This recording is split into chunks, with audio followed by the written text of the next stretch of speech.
அஸ்ஸலாமு அலைக்கும். பீர்க்கங்காய் கூட இது ஒண்ண மட்டும் சேர்த்து பண்ணி பாருங்களேன். அடிக்கடி உங்க பிள்ளைங்க கூட கேட்க ஆரம்பிச்சுருவாங்க. பீர்க்கங்காய் ஸ்கின்ன பீல் பண்ணிட்டு நல்லா வாஷ் பண்ணிட்டு குட்டி குட்டியா கட் பண்ணிக்கோங்க. எத்தனையோ வெஜிடபிள்ஸ் பார்த்தாலும் எப்பயாவது தான் இந்த பீர்க்கங்காவெல்லாம் பார்க்க முடியும். சீசன் கிடைக்கும் போதே பீர்க்கங்காவை வாங்கி சாப்பிட்டுருங்க. இப்போ ஒரு பேன்ல ஊற வச்சிருந்த பாசிப்பருப்பு, சின்ன வெங்காயம், ஒரு மீடியம் சைஸ் தக்காளி, பிரானை வச்சு கிரேவி பொரியல் பண்றதை விட பீர்க்கங்காய் கூட சேர்த்து பாருங்களேன்.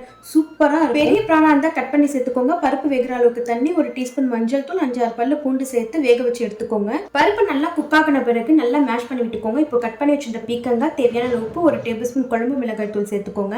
இப்போ நல்லா மிக்ஸ் பண்ணிட்டு ஒரு தண்ணி கொஞ்சம் கூட சேர்க்க வேண்டாம். பீர்க்கங்காலே நிறைய தண்ணி விடும். பீர்க்கங்காய் வேகிற கேப்ல தேங்காய், ஒரு டீஸ்பூன் சோம்பு சேர்த்து ஃபைனா அரைச்சு பீர்க்கங்காய் குக் ஆகின பிறகு இது கூட சேர்த்துக்கோங்க. நல்லா மிக்ஸ் பண்ணிட்டு ஸ்டவ் ஆஃப் பண்ணிட்டு ஒரு சைடு வச்சுக்கோங்க. இப்போ ஒரு தாளிப்பு ஒன்று கொடுத்துக்கலாம். இதுதான் இன்னும் டேஸ்டே கொடுக்கும். இப்போ ஒரு பேன்ல கொஞ்சமா எண்ணெய், கடுகு, வரமிளகாய், சின்ன வெங்காயம் சேர்த்துக்கோங்க. கருவேப்பிலை, வெங்காயம் நல்லா பொன்னிறமா வதங்கினதுக்கு அப்புறம் ஒரு டீஸ்பூன் மிளகாய் தூள் சேர்த்து ரெடி பண்ணி வச்சு இந்த பீர்க்கங்காய் கூட்டு கூட இந்த தாளிப்பை சேர்த்தீங்கன்னா அவ்வளோ சூப்பரா இருக்கும். பார்க்கறதுக்கு மட்டும் கலர்ஃபுல்லா இல்லாம டேஸ்ட்டுமே சூப்பராக இருக்கும். பீர்க்கங்காய்ல நிறைய நீர் சத்து இருக்கிறதால கண்டிப்பாக ட்ரை பண்ணி பார்த்துருங்க. பிடிச்சிருந்தா லைக் பண்ணிக்கோங்க. மறக்காம ஷாஸ் கிச்சனை சப்ஸ்கிரைப் பண்ணிக்கோங்க.